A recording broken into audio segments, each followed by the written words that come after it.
14. Do reino de Deus. 1. A centelha desce de Deus para o reino do mundo, que quer dizer mundo material, até atingir um certo ponto de consciência da verdade, no curso de milhões de anos. 2. Quando tenha chegado a esse ponto, vislumbra as glórias divinas, como que por um telescópio concepcional, nem sempre reconhecendo que dessas glórias divinas saiu e a elas retornará em plena consciência.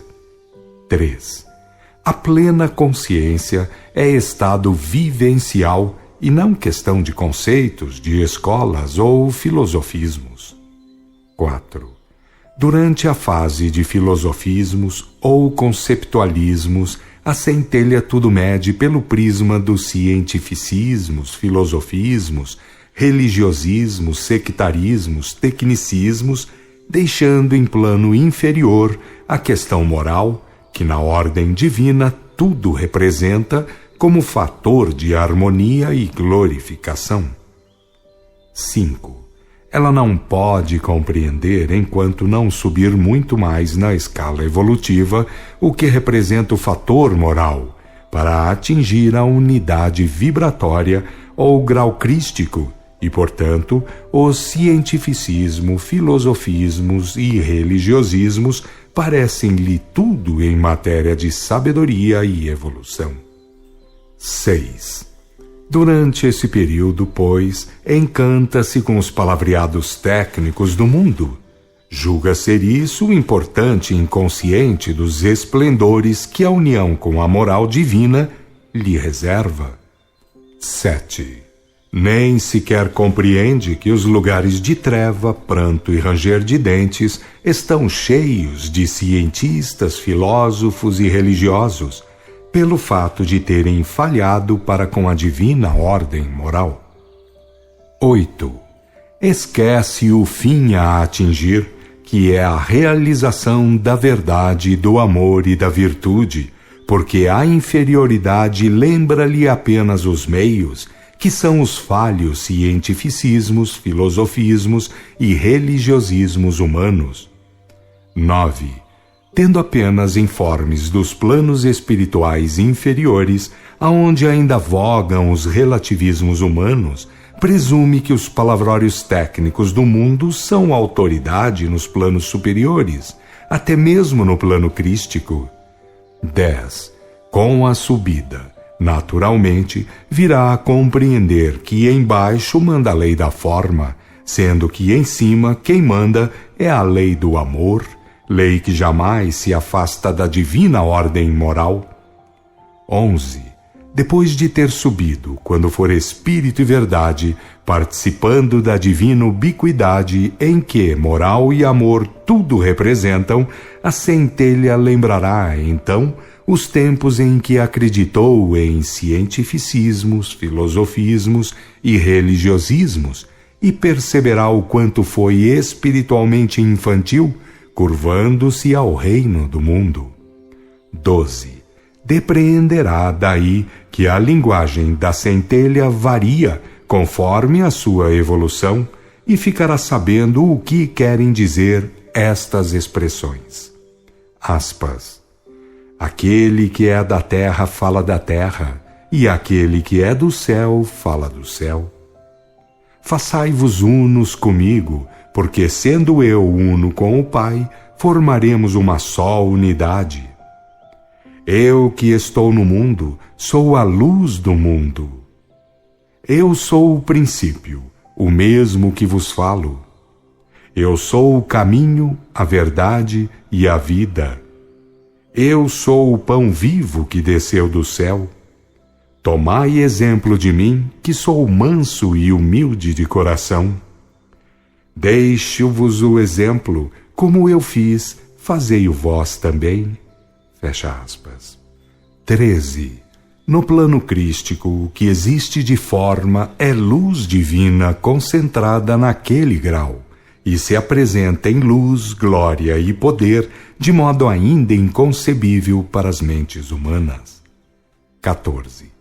Em termos de cores, sons e vibrações, Nada existe no plano terrestre e nos planos espirituais inferiores que possa dar uma ideia segura do que seja. Como diz o Apocalipse, saberão os que lá chegarem, porque palavras não explicam, e uns não podem transmitir semelhantes coisas a outros. 15. Nenhum filho de Deus deixará de lá chegar, custe mais ou custe menos, porque os desígnios divinos jamais falharão. Entretanto, a luta interior deverá ser travada conscientemente, depois de certo ponto, para apressar a entrada no reino crístico, no estado uno ou estado búdico do hinduísmo, que o anuncia desde remotíssimos milênios e que teve em Krishna o seu sublime expositor. 16. Por causa da sagrada finalidade a ser atingida, que supera infinitamente a tudo quanto possa imaginar o homem padrão da atualidade, cumpre lembrar as palavras do Cristo modelo. Aspas, buscai primeiro o reino de Deus e sua justiça, e o mais tudo se vos dará por acréscimo. Fecha aspas. 17. Ciência, filosofia e religião são meios falhos, mas verdade, amor e virtude jamais falharão, e nenhuma verdade de Deus morrerá por causa dos cientificismos, filosofismos e religiosismos humanos. Deus não é escravo de máscaras e rótulos. 18. A mensagem crística não só convoca ao reino do puro espírito, mas proclama de modo absoluto a necessidade de harmonizar com a divina ordem moral. Não é dos Cristos modelos a função de ensinar as verdades relativas, mas sim a ciência da verdade total. E por isso falam do amor vertical de Deus, mandando tomar cuidado com o amor horizontal dos homens, que pode remeter aos infernos. 19. Estamos advertindo antes da entrada na era da maturidade. 20. Discuta quem quiser, mas a verdade jamais mudará, e sem harmonizar-se com ela, ninguém jamais atingirá em si mesmo ou no reino interior a união com a divina essência, para gozar, participando do estado divino, a glória de contar com amplidões espirituais, por ora sepultadas no próprio eu. 21. Um grande livro, sabei-o, não é um livro cheio de palavras técnicas ou formais, mas sim um livro que contém ideias divinas, por estar baseado nas verdades eternas, perfeitas e imutáveis de Deus. Isto é, um livro cujos ensinamentos encaminham a centelha na direção do Cristo interno, a fim de libertá-lo para a eternidade. 22. É necessário tomar muito cuidado com a falsa ciência, com a falsa bondade, com a falsa humildade, enfim, com a falsa honestidade, essa que engorda aparências, que galardoa rótulos, que festeja igrejinhas farisaicas, etc. 23. A verdade que livra não é aquela que se fundamenta nos conceitos humanos, que coloca na frente de Deus os cientificismos, filosofismos e religiosismos humanos, mas sim aquela que tem fundamento na verdade, no amor e na virtude, e por isso mesmo pronunciará juízo absoluto sobre as obras de cada um. 24. Quando a Escritura diz que a sabedoria do homem é estultícia para Deus, está dizendo da sabedoria que é aplicada fora da divina ordem moral. Falsear o emprego da sabedoria custa muito mais caro do que parece, porque aquele que mais sabe, certamente por mais responderá. 25. Dentro de alguns séculos, muitos cabritos irão chorar lágrimas de sangue, porque não ouviram as advertências do céu, e porque não ouviram, de nada lhes valerá o choro angustiante. Lembrarão a lição de Adão, mas terão que ser Adãos em mundos expiatórios. Espírito, perispírito, chakras, plexos. Espírito, assim é chamada centelha espiritual ou aquilo que é da mesma essência que Deus é, existe e movimenta para desabrochar as virtudes divinas que contém em estado latente, até voltar à unidade divina como Espírito e Verdade, ou participante de todas as virtudes divinas, dentre as quais a divina ubiquidade representa a síntese, ou aquela virtude que significa ter as demais em plena evidência.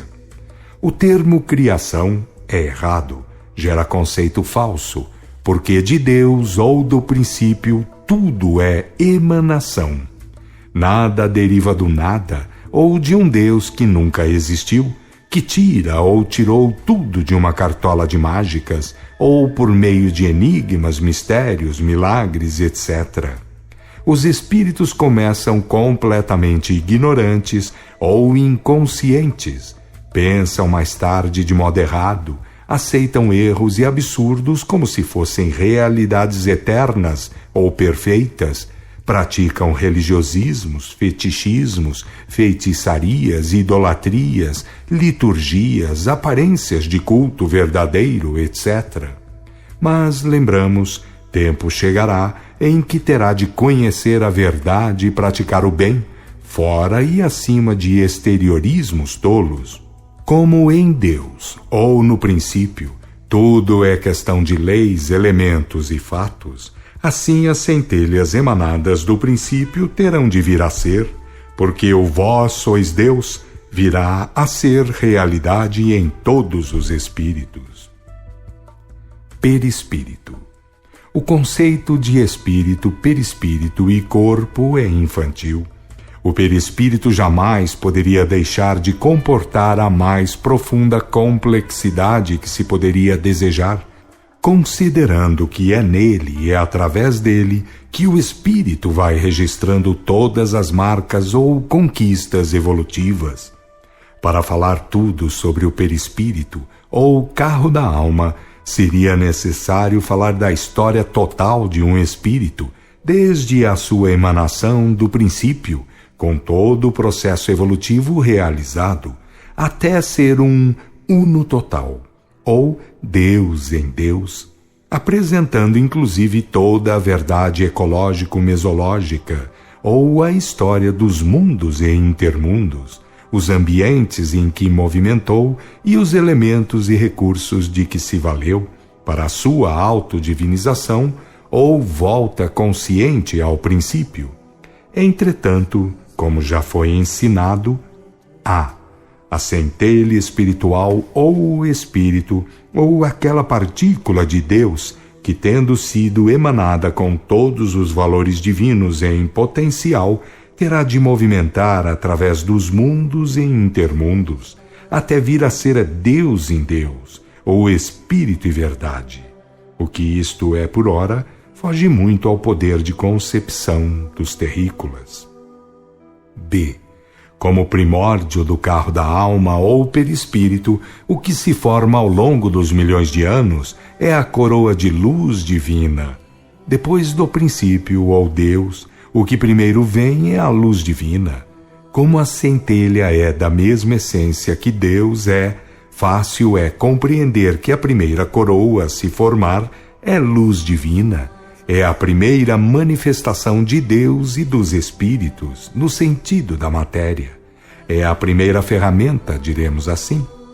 C.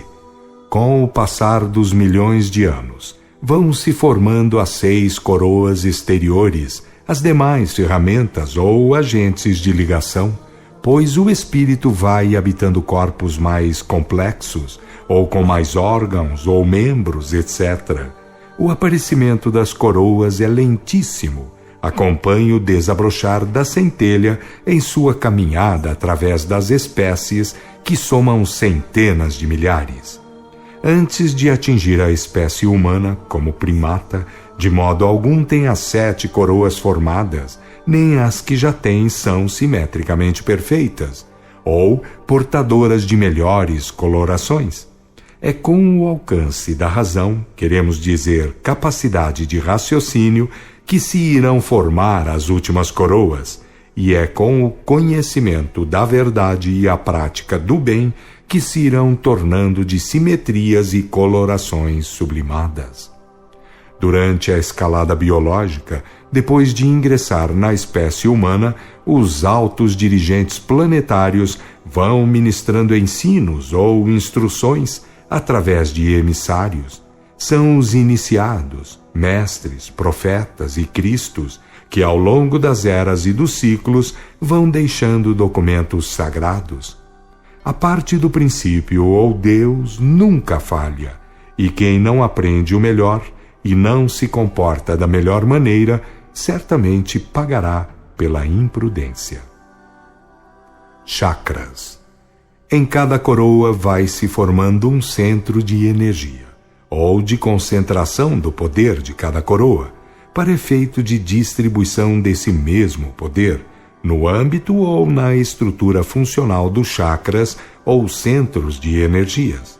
O chakra que se forma na primeira coroa, ou de luz divina, que vem a acionar a glândula pineal, tem a máxima função, porque é o que primeiro se forma, vai servindo a centelha e milhões de anos depois, quando a autodivinização vai se caracterizando, todos os demais nele se fundirão ou nele terão total representação. É que a centelha, crescendo de dentro para fora em termos de coroas energéticas, irá diminuindo-as de fora para dentro, ou tornando-as unidas na luz divina amplamente dilatada, ou exposta de modo glorioso, embora ostentando ainda matizes de ouro, azul e opala em cintilações maravilhosas. Melhor diremos, dizendo que no chakra coronário todos os chakras virão a ter unificação de cores e esplendores divinos, porque tudo volta à unidade. Plexo é o nome dado ao chakra quando o espírito está encarnado. Pouco importa o nome dado, porque a importância está naquilo que é por Deus realidade. Elementos densos ou grosseiros. A começar dos primórdios das coroas, ao longo da escalada, vão elas comandando os elementos etéricos e substanciais do perispírito. Jamais haveria ligação da centelha com tais elementos se não fossem as coroas energéticas, e jamais haveria ligação com os gases, vapores, líquidos e sólidos do corpo físico se não fossem as coroas energéticas e os elementos substanciais do perispírito. Para vir a comandar corpos complexos em órgãos e membros, através da escalada biológica, a movimentação das coroas e dos chakras atinge verdadeiros esplendores mecânico-determinantes, pois ainda que a centelha esteja palmilhando os tempos do automatismo inconsciente, ou do instinto, ou do embrião da razão, o fato é que coroas e chakras não falham em suas funções. E quando a centelha atinge as alturas evolutivas do homem padrão, do presente, então a complexidade das coroas e dos chakras torna-se profundamente ostensiva numa imensa movimentação de luzes, frequências elétricas e magnéticas. Naquilo em que a centelha tiver que comandar, envia mensagens a partir do chakra coronário, e naquilo em que tiver que sentir os reflexos do funcionamento dos órgãos e membros ou do mundo exterior, recebê-los-á dos chakras correspondentes, pois eles têm funções específicas no âmbito do movimento geral. A importância da verdade e do amor. Como a centelha é partícula do princípio, ou Deus, emanada e não criada, em seus fundamentos permanece ligada a Ele, de quem reflete a essência, a vida e diversos ou múltiplos recursos e poderes, e ao fim da escalada toda será Deus em Deus, ou Espírito e Verdade, porque de Deus tudo parte, Em Deus tudo é, movimenta e atinge a finalidade. Quem sabe, pensa, sente e age em sintonia com o princípio, comanda, quer como encarnado, quer como desencarnado, os seus valores mais santos e positivos, harmônicos e saudáveis, e tem por primícia méritos de ordem moral. O fato de não dar maus exemplos aos semelhantes, essa calamidade que adoece multidões de espíritos. Entendam bem. Em primeiro lugar, cumpre reconhecer que tudo aquilo que é por Deus aí está diante dos olhos e da capacidade de observação dos espíritos capazes. E jamais dependerá de nomes ou denominações, ou de conceitos humanos para ser o que é, como é e para o que tiver de ser como finalidade. A seguir, como documento máximo de ordem moral, a lei de Deus virá a ser vivida por todos, custe mais ou custe menos, e como centelha exemplar ou modelo de comportamento, toda a humanidade do planeta virá a reconhecer Jesus. Essas duas testemunhas, como assinala o Apocalipse, ficarão para sempre até a consumação evolutiva do planeta e da sua humanidade. Quem contra elas se esbater, rebentar-se-á, e sobre quem elas caírem, será esmigalhado. Que ninguém procure, para os seus erros, praticados consciente ou inconscientemente, arranjar desculpas mais ou menos esfarrapadas, porque isto é verdadeiro.